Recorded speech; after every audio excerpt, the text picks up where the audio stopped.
भाइयों एवं बहनों, जय श्री गुरुदत्त। आप सबका शाश्वत ज्ञान गिरनार से चैनल में स्वागत और अभिनंदन है। महाभारत का युद्ध कुरुक्षेत्र की धरती पर लड़ा गया था। यह भीषण लड़ाई 18 दिन चली। जाने किस दिन क्या हुआ था। कुरुक्षेत्र में महाभारत का युद्ध 18 दिन लड़ा गया था, ये सब आप सब जानते ही हैं। इस भीषण युद्ध में 18 ही योद्धा जीवित बचे थे। 10वें दिन बनी थी भीष्म के लिए बाणों की सैया। महाभारत व अन्य वैदिक साहित्यों के अनुसार कुरुक्षेत्र युद्ध प्राचीन भारत में वैदिक काल के इतिहास का सबसे बड़ा युद्ध था। यह मार्गशीर्ष शुक्ल 14 को प्रारंभ होकर लगातार 18 दिन तक चला था। पुराणों के अनुसार पांडवों को मिलाकर इस युद्ध में 18 योद्धा की जीवित बचे थे। महाभारत में इस युद्ध को धर्म युद्ध भी कहा गया है, क्योंकि यह सत्य और न्याय के लिए लड़ा गया था। माना जाता है कि जिस दिन दुर्योधन ने छल से युधिष्ठिर से राजपाट छीनकर द्रौपदी के चीरहरण का प्रयास किया था, उसी दिन से इस युद्ध की नींव पड़ गई थी। इसी युद्ध में श्री कृष्ण जी ने अर्जुन को गीता का ज्ञान भी दिया था। जाने महाभारत के युद्ध में किस दिन क्या हुआ था। पहला दिन, विराट नरेश के पुत्र उत्तर और श्वेत को शल्य और भीष्म ने मार दिया था। भीष्म ने पांडवों के कई सैनिकों का वध कर दिया था। दूसरा दिन, भीष्म ने अर्जुन और श्री कृष्ण जी को कई बार घायल किया। भीम ने हजारों कलिंग और निषाद मार गिराए। तीसरा दिन, भीम और उसका पुत्र घटोत्कच मिलकर दुर्योधन की सेना को भगा देते हैं। भीष्म का सामना करने के लिए अर्जुन को श्री कृष्ण जी समझाते हैं, लेकिन वह नहीं कर पाता। चौथा दिन, कौरवों ने अर्जुन को अपने बाणों से ढक दिया, लेकिन वह पार पा गया। भीम ने कौरवों सेना में हाहाकार मचा दिया और 14 कौरव मारे गए थे। पांचवां दिन, श्री कृष्ण जी के उपदेश के बाद युद्ध की शुरुआत हुई। भीम ने पांडव सेना में खलबली मचा दी और सात्यकी को युद्ध में एकदम कमजोर कर दिया और उनको युद्ध से भगा दिया। छठा दिन, पांडवों ने मकर व्यूह और कौरवों ने क्रोच व्यूह के आकार की सेना उतारी।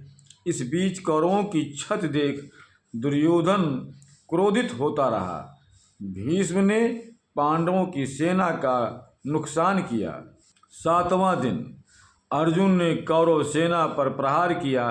धृष्टद्युम्न दुर्योधन को युद्ध में हरा देता है, लेकिन अंत में पांडव सेना पर भीष्म हावी हो जाते हैं। आठवां दिन, घटोत्कच दुर्योधन को अपनी माया से प्रताड़ित करता है।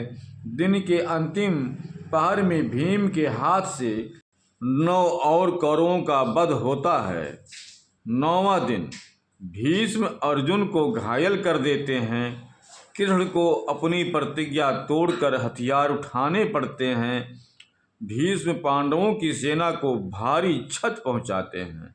10वां दिन, भीष्म का भीषण संहार देखकर श्री कृष्ण जी पांडवों को कहते हैं कि वे उनकी मृत्यु का उपाय पूछें। इसके बाद अर्जुन उनके बाणों की सैया पर लिटा देते हैं। हालांकि भीष्म प्राण नहीं त्यागते। 11वां दिन, द्रोण कौरव सेना के नए सेनापति बनाए जाते हैं। कौरवों की युधिष्ठिर को बंदी बनाने की योजना पर अर्जुन पानी फेर देता है। 12वां दिन, शकुनी और दुर्योधन फिर से युधिष्ठिर को बंदी बनाने की योजना बनाते हैं, लेकिन अर्जुन ऐन मौके पर उनकी चाल असफल कर देते हैं।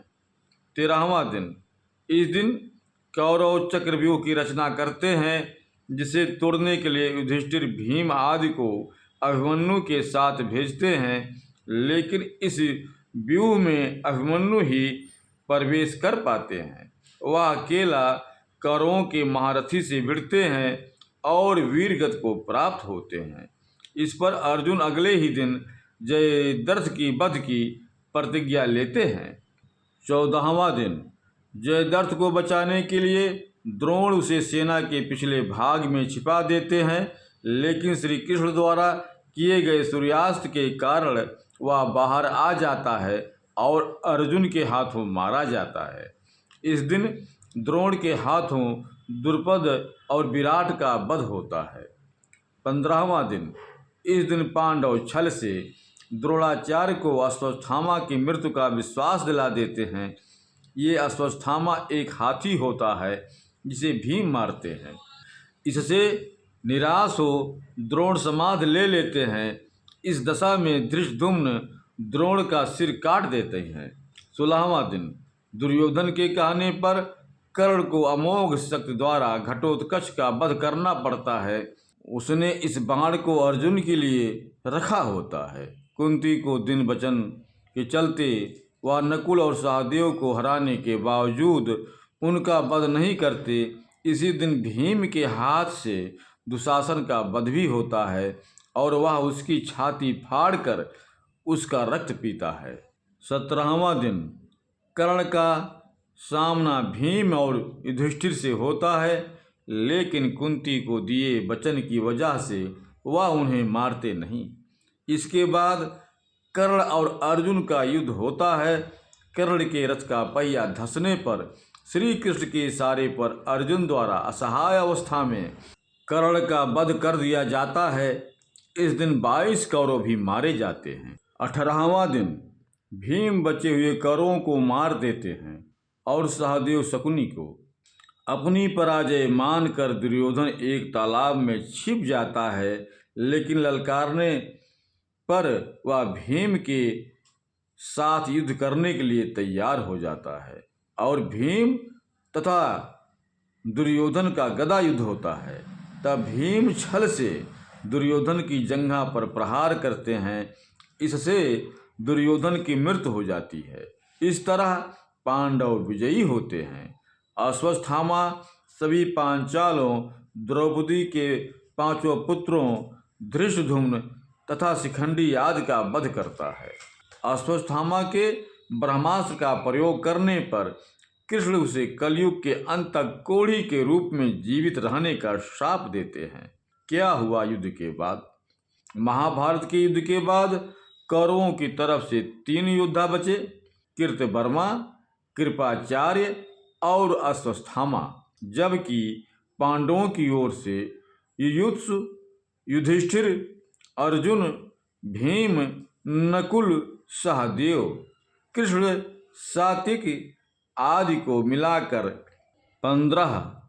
युधिष्ठिर ने दोनों ओर के सैनिकों का दाह संस्कार का तर्पण किया।